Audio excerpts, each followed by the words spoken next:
नमस्कार बच्चों।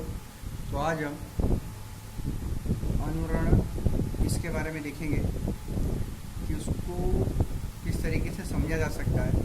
हम देखेंगे इमारत की छत या दीवार से ध्वनि तरंगों के बार बार परावर्तन होने के कारण ध्वनि तरंगे एकत्र आकर सतत अनुभव होने वाली ध्वनि निर्मित करती हैं और परिणाम स्वरूप ध्वनि के सातत्य का निर्माण होता है। ऐसी ध्वनि को अनुरणन कहते हैं, इसमें दिया गया है। फिर दो ध्वनि तरंगों के लगातार आगमन की समयावधि कम होती जाती है, परंतु परावर्तित ध्वनि एक दूसरे में मिश्रित होने पर यह हमको अस्पष्ट सुनाई देती है, सही ढंग से सुनाई नहीं देती है और बढ़ी हुई तीव्रता की ध्वनि कमरे में निर्मित होती है। कुछ सार्वजनिक सभागृहों या श्रोताओं के बैठने की जगह ध्वनि विषयक निकृष्ट होती है। इसका कारण क्या है? अनुरण है।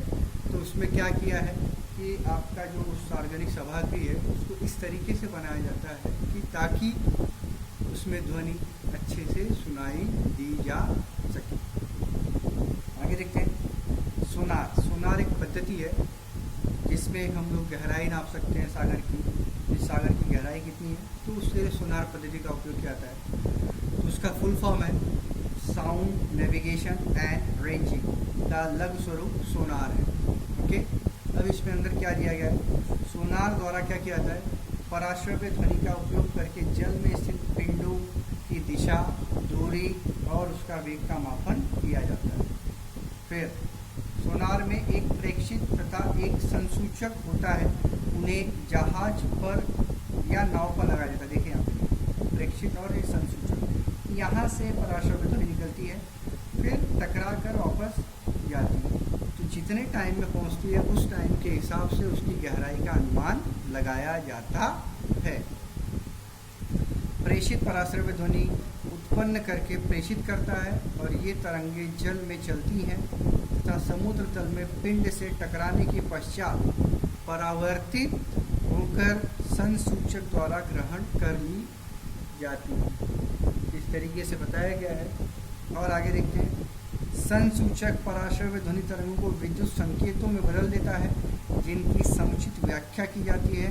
पराश्रव्य ध्वनि के प्रेषण तथा अभिग्रहण के समय अंतराल तथा जल में ध्वनि की चाल ज्ञात करके उस पिंड की दूरी की गणना की जाती है।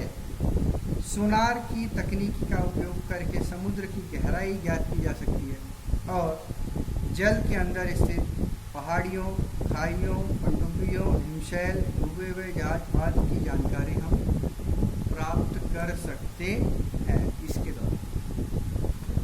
फिर आगे देखेंगे हम लोग। देखिए नेक्स्ट आपने सुना होगा सोनोग्राफी।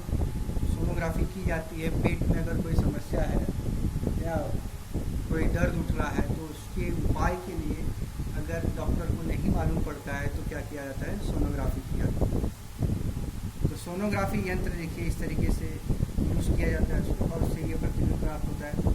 सोनोग्राफी तकनीक में पराश्रव्य ध्वनि तरंगों का उपयोग शरीर के आंतरिक भागों के चित्र निर्मित करने के लिए किया जाता है। इसकी सहायता से सूजन आना, जंतु संसर्ग और वेदना के कारणों को ज्ञात किया जाता है। हृदय की स्थिति, हृदयाघात के बाद हृदय की अवस्था और गर्भवती स्त्रियों के गर्भाशय में गर्भ की वृद्धि को देखने के लिए सोनोग्राफी का उपयोग किया जाता है। अब देखिए इस तकनीक में ऐसे उसका चित्र दिखाया गया है, कैसे इसके अंदर हम लोग देख सकते हैं। फिर उसके प्रतिबिंब खींच के दिए जाते हैं।